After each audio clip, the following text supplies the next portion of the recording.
Hello dear student, स्वागत है आपका साइंटिफिक ज्ञान वर्षा चैनल में। मैं Vinod Vigyan. How you are watching categorically different biology classes, जिसका उद्देश्य है अंग्रेजी मीडियम के छात्रों को आसान भाषा में समझाना तथा हिंदी मीडियम के छात्रों को बायोलॉजिकल टर्मिनोलॉजी से अवगत कराना। स्टूडेंट्स, आज के इस वीडियो में हम आपको principles of inheritance and variation जो चैप्टर 5 है क्लास 12th में, उसमें जो मेंडल का नियम दिया गया है, तीनों नियम, उसके बारे में हम क्रमशः जो है सभी नियमों के बारे में हम बताएंगे। तो आज के इस वीडियो में मेंडल के पहले नियम के बारे में, लॉ ऑफ डोमिनेंस के बारे में हम आपको जानकारी देंगे इस वीडियो में। और लॉ ऑफ डोमिनेंस जो है, जो मेंडल का पहला नियम है, प्रभाविता का नियम भी इसको बोलते हैं। इसको समझने से पहले आपको जो जेनेटिक्स और इवोल्यूशन, इसके यूनिट का नाम है, और जेनेटिक्स के बारे में समझने के लिए हम आपको बता देना उचित समझते हैं कि आप जो है इसका जो टर्मिनोलॉजी है जेनेटिक्स का, वो बिल्कुल यूनिक है, अलग है, और उसको आप जान लें, वीडियो को देख लें पहले, तो ये जो वीडियो है ये आपको और आसानी से समझ में आएगा, और आपको आसानी से समझ में आएगा, क्योंकि जो जेनेटिक्स का टर्मिनोलॉजी है वही काफी क्लिष्ट है, काफी कठिन है, और उसके बारे में जब आप जान जाएंगे तो यह जिंदगी भर याद रहेगा, एकदम रिटेन हो जाएगा दिमाग में। और इसको आप इस वीडियो में समझेंगे कि क्या जो है मेंडल साहब ने कहा है। ग्रेगर जॉन मेंडल जो अपने उद्यान में मटर के पौधों में आपस में आर्टिफिशियल क्रॉस करा करके और फिर सेल्फ पॉलिनेशन भी होने दिया है उन्होंने, और कई पीढ़ियों तक बहुत गहनता से अध्ययन किया है, और उसके बाद निष्कर्ष पर पहुंचे हैं। और निष्कर्ष पर पहुंचने के बाद उन्होंने इन 3 नियमों का प्रतिपादन किया है। लेकिन जो इसका जो नींव है जेनेटिक्स का, वह ग्रेगर जॉन मेंडल ने रखा है, और इसी कारण उनको जो है जेनेटिक्स का पिता कहा जाता है। तो आप इस वीडियो को पूरा देखें और अच्छी तरह से जेनेटिक्स को समझें, और एक बार यह समझ में आ गया तो आपको हायर क्लासेस में कोई भी दिक्कत नहीं होगी।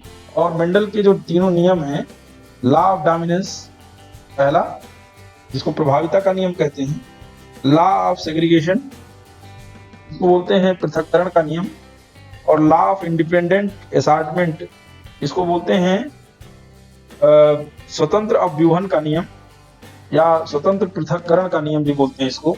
तो ये 3 नियमों का प्रतिपादन जो मेंडल साहब ने किया है, उसको हम अच्छी तरह से समझें, और आइए देखते हैं कि इन्होंने अपने इन तीनों नियमों में किस तथ्य का उद्घाटन किया है और किस तथ्य को बताया है, और कैसे लक्षण एक पीढ़ी से दूसरे पीढ़ी में ट्रांसफर होते हैं, इसको समझाने का इन्होंने बहुत ही बढ़िया तरीके से समझाने का प्रयास किया है, और वह आपके भी समझ में आएगा। आइए शुरू करते हैं। लॉ ऑफ डोमिनेंस जो मेंडल का पहला नियम है, उसमें मेंडल ने बताया है कि जो है किस तरह से एक जो लक्षण है, एक जो ट्रेट है, वह दूसरे लक्षण पर प्रभावी होता है। यानी प्रभाव इस प्रकार का होता है कि केवल एक लक्षण उभर पाता है और दूसरा जो है अप्रभावी हो जाता है।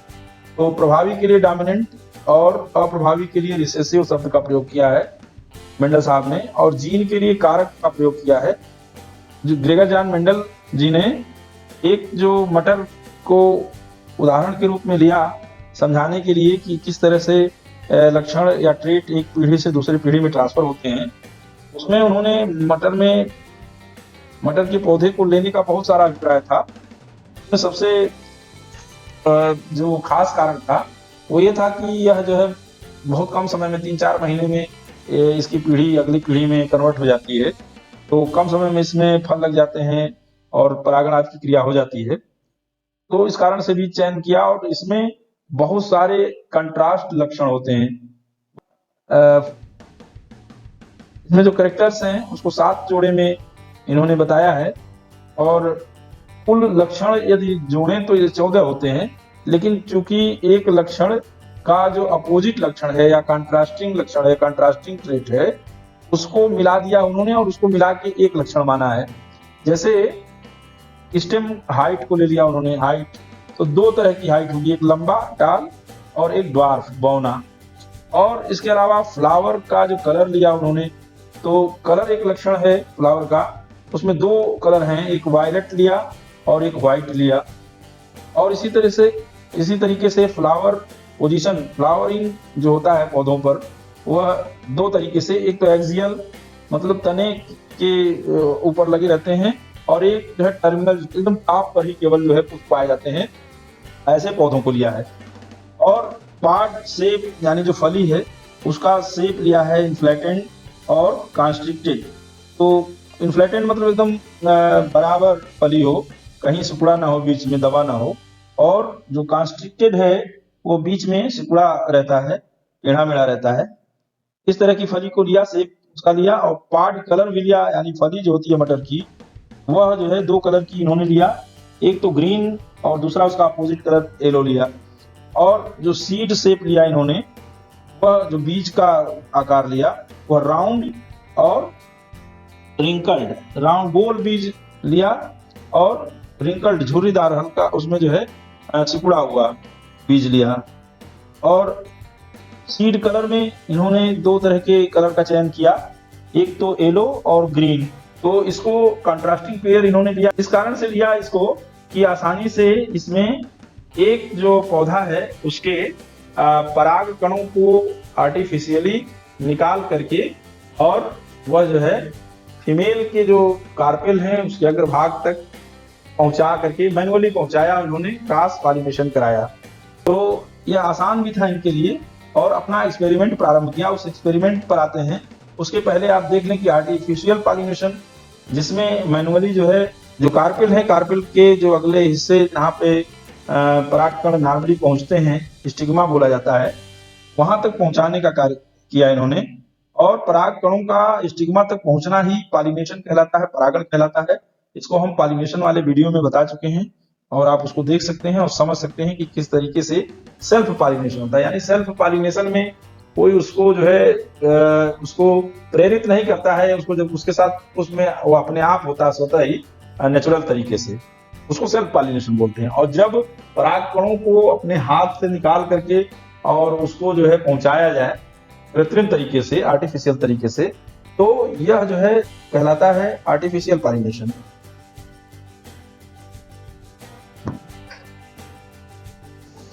अब एक जैसे पुष्प समझ लें, यहाँ पे पुष्प में दो भाग, एक तो है ये आपका ये फीमेल पेरेंट, ये फीमेल का चिन्ह दिया हुआ है, फीमेल पेरेंट है। और इसमें जो है जो इसका कार्पेल है, कार्पेल के अग्रभाग पर देखिए यहाँ पे हाथ और चिमटी दिखाई दे रही है, तो यहाँ पे ले आकर के पालन को रखेंगे। ये मेल का चिन्ह है, मेल पेरेंट है, और मेल पेरेंट में ये एंथर हैं, और इसी एंथर पर परागकण पाए जाते हैं। तो यहाँ से परागकण जब मैच्योर हो जाते हैं तो उनको निकाल करके मैनुअली यहाँ पे इन्होंने फीमेल पेरेंट के कार्पेल के अग्रभाग यानी स्टिग्मा तक पहुंचाया है। ये इन्होंने ट्रांसफर ऑफ पॉलन कराया है। और उसके बाद तब जब पॉलिनेशन हो जाता है तो पॉलिनेशन के बाद फर्टिलाइजेशन होता है और बीज बनते हैं। तो उन्होंने देखा जो पौधे हैं वो, इनको फिर बीजों को बोया और अगली पीढ़ी उसकी प्राप्त किया। ये तो इन्होंने तरीका इस्तेमाल किया, लेकिन उसमें जो उन्होंने जो ऑब्जर्वेशन किया, उस ऑब्जर्वेशन के आधार पर लॉ ऑफ डोमिनेंस जो है प्रूफ होगा, और लॉ ऑफ डोमिनेंस प्रूफ करने के लिए उन्होंने समझाया है। यहाँ पे पेरेंटल पीढ़ी, जो जनक पीढ़ी कह लें, जनक जहां से प्रारंभ किया उन्होंने क्रॉस पॉलिनेशन कराना, उसको एक तो इसमें कैपिटल टी यानी ये एलील हमने आपको बताया है पिछले वीडियो में, यह एलील कहलाते हैं, कैपिटल टी। एलील को समझने के लिए पिछला वीडियो देखना पड़ेगा आपको। और ये जीन जोड़े के रूप में मौजूद होते हैं, इसमें एक माँ का और एक पिता का जीन इसमें है। तो ये जो पेरेंटल पीढ़ी है, एक लंबा, जो इस लंबाई का जो करेक्टर है वो लिया उन्होंने, और प्योर होमोजाइगस लिया इसको।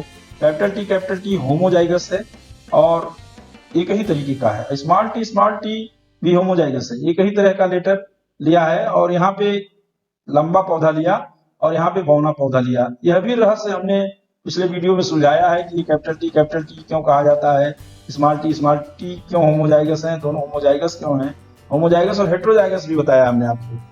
तो यहाँ पे आप देखिए एक ही तरह का है तो होमोजाइगस। अगर ये जैसे ये दो है कैपिटल टी स्मॉल टी, तो ये हेट्रोजाइगस है। तो यहाँ पे होमोजाइगस और हेट्रोजाइगस भी हमने आपको बताया। तो प्योर लंबा पौधा लिया और प्योर बौना पौधा लिया।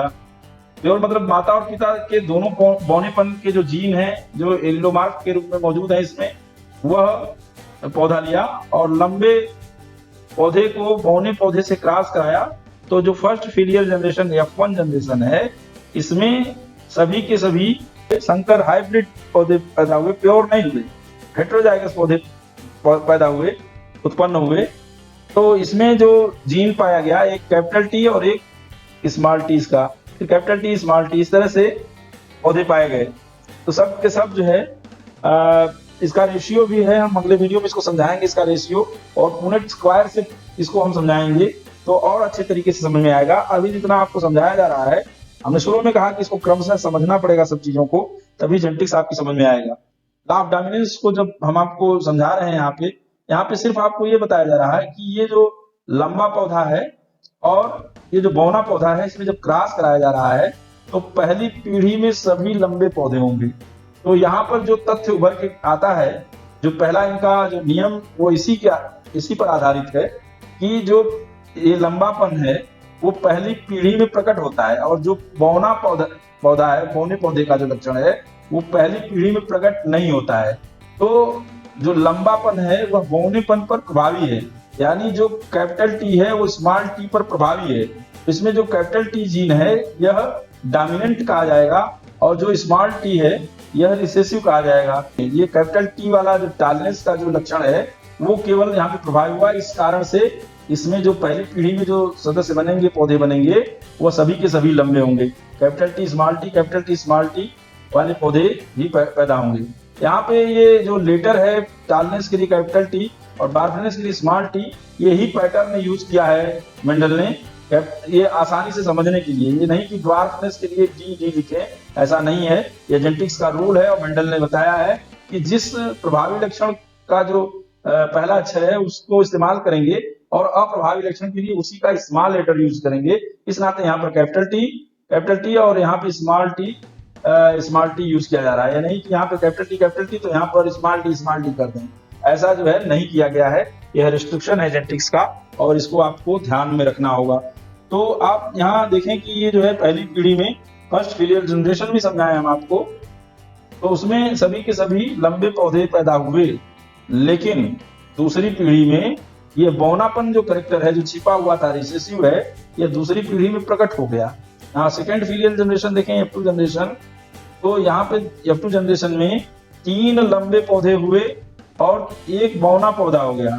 और इसमें देखिए, इसमें ये प्योर हो गया कैपिटल टी वाला, और यहाँ पे कैपिटल टी स्मॉल टी वाले 2 हेटेरोजाइगस पौधे, 2 संकर पौधे हुए, और यहाँ पर एक प्योर बौना हो गया। यानी ये जो स्मॉल टी कैरेक्टर है, जो जीन है, ये पौधे में अपना अस्तित्व बचाए रहता है, छिपाए रहता है, और मौका आने पर ये प्रकट हो जाते हैं। ये समझाया गया इसमें। तक का फर्स्ट फिलियल जनरेशन का जो यहाँ पे हमने आपको बताया है, जानकारी दी है, इस फर्स्ट फिलियल जनरेशन में हम पहले इसी को पूरा समझाएंगे, उसके बाद लॉ ऑफ सेग्रीगेशन आपको अलग वीडियो बनाकर बताएंगे। यद्यपि यहाँ पर जो चित्र है ये 2 नियमों को प्रतिपादित करता हुआ दिखाई दे रहा है, लेकिन आपको यहाँ पर लॉ ऑफ डोमिनेंस समझाया जा रहा है। यहाँ पे जो लंबा पौधा है, जो पहली पीढ़ी में लंबापन प्रभावी होकर के उभरा है, यही लॉ ऑफ डोमिनेंस है। यानी कि जो पहली पीढ़ी है उसमें जो है जो प्रभावी लक्षण है, जो डोमिनेंट लक्षण है, डोमिनेंट कैरेक्टर हैं, वो उभरते हैं, और जो रिसेसिव कैरेक्टर हैं वो छिपे रहते हैं। तो लॉ ऑफ डोमिनेंस यानी कि 2 लक्षणों को, 2 विपर्यासी लक्षणों को, 2 कंट्रास्टिंग ट्रेट को यदि आपस में क्रॉस कराया जाएगा तो उसमें जो प्रभावी लक्षण होगा वह पहली पीढ़ी में उभर करके सामने आ जाएगा। तो इसको कहते हैं प्रभाविता का नियम या लॉ ऑफ डोमिनेंस। इस तरह के क्रॉस को यहाँ पर मोनोहाइब्रिड क्रॉस भी कहते हैं, या 1 जीन हाइब्रिडाइजेशन भी बोलते हैं इसको। तो ये मोनोहाइब्रिड क्रॉस है, और मोनोहाइब्रिड क्रॉस में दोनों नियमों का प्रतिपादन हो जाता है। स्टूडेंट्स, यह वीडियो आपको कैसा लगा? यदि अच्छा लगा हो तो इसको आप लाइक करें, अपने दोस्तों में शेयर करें और कमेंट भी करें वीडियो पर। साइंटिफिक ज्ञान वर्षा चैनल को सब्सक्राइब करें और बेल आइकन भी प्रेस करें। लेटेस्ट अपडेट पाने के लिए ये करना आवश्यक है। सबसे पहले आपको नोटिफिकेशन प्राप्त हो जाएगा यदि बेल आइकन प्रेस करेंगे और सब्सक्राइब कर लेंगे चैनल को। और बहुत अच्छी तरीके से जेनेटिक्स समझाया जा रहा है साइंटिफिक ज्ञान वर्षा चैनल के माध्यम से। आपको वीडियो देखने के लिए बहुत बहुत धन्यवाद। Thank you. जय हिंद।